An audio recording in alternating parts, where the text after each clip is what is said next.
আসসালামু আলাইকুম। আজকে আমি ছোট মাছ পাক করতেছি। দেখেন কেমনে পাক করে ছোট মাছ।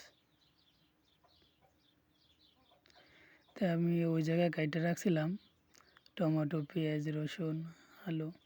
তো এগুলো সবগুলো এই জায়গায় রেখে মিক্স করব।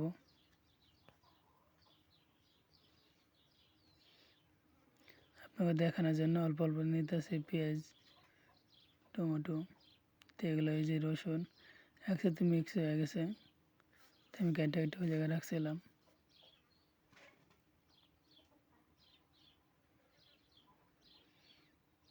তো আলু সবগুলো এখন ডালবো আর কি। ডালে সব একসাথে মিক্স করব। 2টা আলু নিয়েছি আমি এই জায়গায়।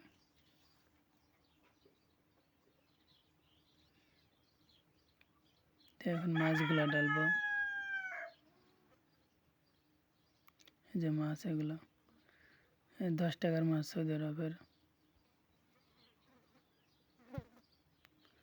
তো এখন কিছু লবণ ডালবো হালকা।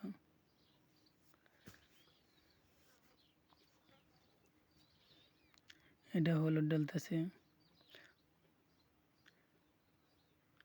এটা হলো মিক্স মশলা বলে, অনেক ধরনের মশলা পাউডার করা।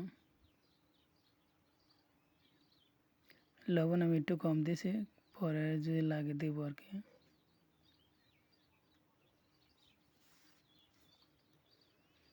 এটা হলো পাউডার মরিচ।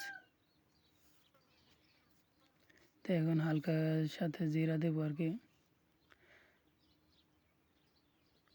আমার এখানে কাঁচামরিচ ছিল না, কাঁচামরিচ দিতে পারি নাই। তো এখন ডালতেছি তেল। তেল একটু বেশি দিতেছি তরকারির ভিতরে, যে যত কাঁচা মাছ গন্ধ করবে তেল বেশি না দিলে।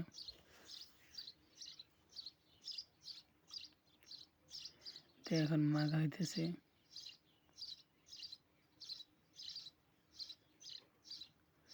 মাখান শেষ।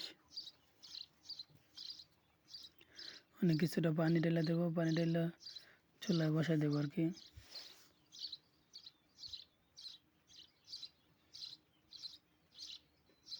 পানি ঢালা শেষ, এখন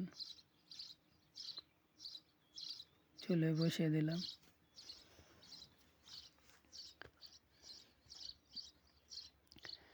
হালকা ডিম করে দিয়েছি, দেখেন যে মাছ পানি শুকায় গেল, আর কিছুক্ষণ জাল দেবো আর কি।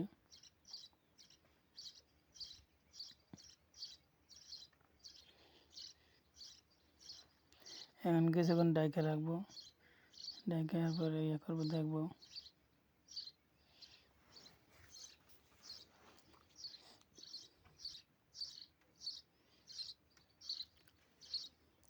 তো এখন আলু একটা দেখবো যে হয়েছে কিনা।